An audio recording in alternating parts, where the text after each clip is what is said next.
بسم اللہ الرحمن الرحیم۔ فرمان مصطفیٰ صلی اللہ علیہ وسلم۔ دو حدیثیں۔ حضرت حذیفہ رضی اللہ عنہ بیان کرتے ہیں، رسول اللہ صلی اللہ علیہ وسلم نے ہمیں دو حدیثیں بیان کی، میں نے ان میں سے ایک تو دیکھ لی جبکہ دوسری کا انتظار ہے۔ آپ صلی اللہ علیہ وسلم نے ہمیں حدیث بیان کی کہ امانت یعنی ایمانداری آدمیوں کے دلوں کی جڑ یعنی فطرت میں اتری، پھر انہوں نے قرآن سے سیکھا، پھر سنت سے، پھر آپ صلی اللہ علیہ وسلم نے اس ایمان کے اٹھ جانے کے متعلق ہمیں حدیث بیان کی۔ فرمایا،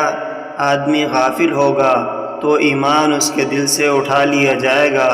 اس کا نشان نقطے کی طرح رہ جائے گا، پھر وہ دوبارہ غافل ہوگا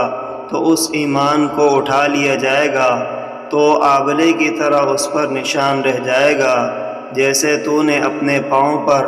انگارہ لڑکایا ہو، وہ آبلہ بن جائے اور تو اسے پھولا ہوا دیکھے، حالانکہ اس میں کوئی چیز نہیں، اور لوگ صبح کریں گے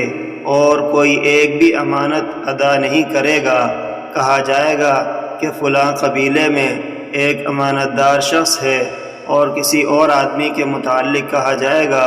کہ وہ کس قدر عقل مند ہے، اس کا کتنا ظرف ہے اور وہ کس قدر برداشت والا ہے، حالانکہ اس کے دل میں رائی کے دانے کے برابر بھی ایمان نہیں ہوگا۔